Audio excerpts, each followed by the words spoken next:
আপনার জীবনেও কি এই সমস্যা রয়েছে যে ইনকামের জায়গাটা একেবারেই বন্ধ হয়ে গেছে? জীবনে নতুন সুযোগ সুবিধা কোনোভাবেই আসছে না, আর সুযোগ সুবিধা আসলেও সেই সুযোগ সুবিধাকে আপনি কাজে লাগাতে পারছেন না। জীবনে কোনোভাবেই গ্রোথ আসছে না। যারা চাকরি করছেন তাদের কোনোভাবেই প্রমোশন হচ্ছে না। সেলস লাইনে যারা আছেন তাদের কোনোভাবেই কেরিয়ারে গ্রোথ আসছে না। তাহলে আপনি অবশ্যই একটি জোনের দিকে তাকিয়ে দেখুন। এই জোনটার মধ্যে কিছু না কিছু প্রবলেম আপনি অবশ্যই খুঁজে পাবেন। আপনার বাড়ির প্রপার যে নর্থ, অর্থাৎ উত্তর দিক, সেই উত্তর দিকে হয় আপনি লাল কালার করে রেখেছেন, কিংবা সেই উত্তর দিকে আপনি কোনোভাবেই হলুদ কালার করে রেখেছেন, অথবা উত্তর দিকে আপনার ঠাকুর ঘর রয়েছে, উত্তর দিকে আপনার হয় কিচেন রয়েছে, না হয় টয়লেট রয়েছে, না হয় সেফটি ট্যাঙ্ক রয়েছে, না হয় প্রপার উত্তর দিকে কিছু না কিছু জঞ্জাল অথবা কিছু নোংরা জিনিস আপনি জড়ো করে রেখেছেন। প্রপার উত্তর দিকে যদি এই সংক্রান্ত কিছু না কিছু প্রবলেম থাকে, তাহলে আপনাদের এই সংক্রান্ত প্রবলেমগুলো যেগুলো আলোচনা করলাম এগুলো কিন্তু অবশ্যই থাকবে। দেখুন, আপনার বাড়ির প্রপার উত্তর দিক হচ্ছে প্রথমত ওয়াটার জোন, অর্থাৎ জলতত্ত্বের মধ্যে পড়ে।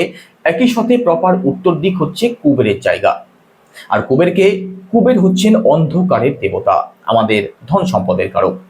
তো উত্তর দিকে যদি আপনার ঠাকুর ঘর থাকে, যেখানে আপনি ধূপ ধুনো ইত্যাদি ইত্যাদি জ্বালাচ্ছেন, তাহলে কিন্তু আপনার উত্তর দিক ডিসব্যালেন্স হয়ে যাবে।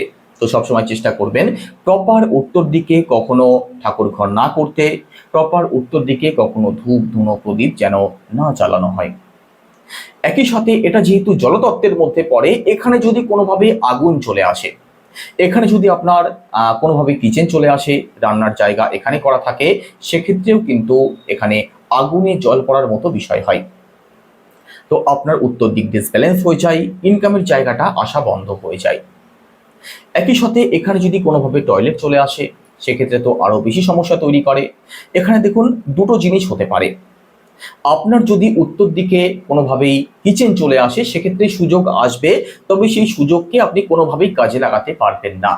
আর প্রপার উত্তর দিকে যদি কোনোভাবেই টয়লেট চলে আসে, তাহলে আপনাদের জীবনে সুযোগ সুবিধাগুলোই আসবে না। তো আপনার জীবনে কি সমস্যা রয়েছে সেটা অনেকাংশে নির্ভর করছে আপনার বাস্তুতে আপনি কোথায় কি করে রেখেছেন। সেফটি ট্যাঙ্ক থাকলেও কিন্তু একই রকম সমস্যা আসবে, জীবনের সুযোগ সুবিধা ইনকামের জায়গাটাকে একেবারেই বন্ধ করে দেবে। তো দেখুন, কোনোভাবে যদি আমি কিছু রেমেডির কথা আপনাদেরকে বলে দিচ্ছি। প্রথমত, এই সমস্ত বিষয়গুলো প্রপার উত্তর দিকে থাকাটা মোটেই উচিত নয়। একই সাথে আপনার প্রপার উত্তর দিকে যদি কোনোভাবে কিচেন চলে আসে, আপনার রান্নাঘরের যে ওভেন আছে, সেই ওভেনের নিচে একটি সবুজ পাথর আপনি ব্যবহার করতে পারেন, অথবা সবুজ কালারের কোনো স্টিকার আপনি ব্যবহার করতে পারেন, অথবা আপনি রং করে দিতে পারেন, কিন্তু আপনাকে করতে হবে।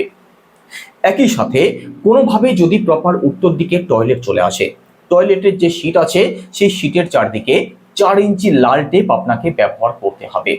কেমনভাবে ব্যবহার করতে হবে আগের ভিডিওতে পুঙ্খানুপুঙ্খভাবে আলোচনা করা আছে, সেখানে গিয়ে আপনি দেখে নেবেন, টয়লেট নিয়ে যে ভিডিওটি তৈরি করা আছে। তো এটা করলে কি হবে, এটা করলে আপনার বাস্তুর যে নেগেটিভ প্রভাব সেটা কেটে যাবে। তবে আপনার বাড়ির প্রপার উত্তর দিকে যদি কোনোভাবে লাল কালার কিংবা হলুদ কালার চলে আসে, সেটাকে কিন্তু আপনাকে চেঞ্জ করতে হবে। এখানে লাল কালার ফায়ার এলিমেন্ট, আর একই সাথে এখানে হলুদ কালার হচ্ছে আর্থ এলিমেন্টের মধ্যে পড়ে।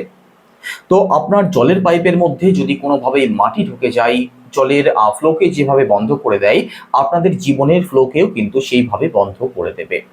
তো এটা অবশ্যই মাথায় রাখবেন। প্রপার উত্তর দিকের যে জোনাল কালার সেটা হচ্ছে ব্লু কিংবা ব্ল্যাক, এই দুটো কালার আপনি ব্যবহার করতে পারেন। একই সাথে আপনার বাস্তু যদি কোনোভাবে ডিসব্যালেন্স থাকে, আপনার বাস্তুতে ডিগ্রি অনুযায়ী যদি আপনার বাড়ির প্রপার উত্তর দিক কম থাকে, সেক্ষেত্রে কম কিংবা বেশি থাকলে, সেক্ষেত্রে কম আছে কি বেশি আছে সেটা দেখার পর সাদা কালার কিংবা সবুজ কালার ব্যবহার করা যেতে পারে। তবে হলুদ কালার কিংবা লাল কালার যেন কোনোভাবেই ব্যবহার না হয়, এই দিকটা বিশেষভাবে মাথায় রাখবেন। কেমন লাগলো আলোচনা অবশ্যই কমেন্টে জানাবেন। সবাই ভালো থাকুন, সুস্থ থাকুন। আর বাস্তু সম্পর্কে আরো কিছু জানার জন্য চ্যানেলটিকে অবশ্যই সাবস্ক্রাইব করে পাশে থাকুন।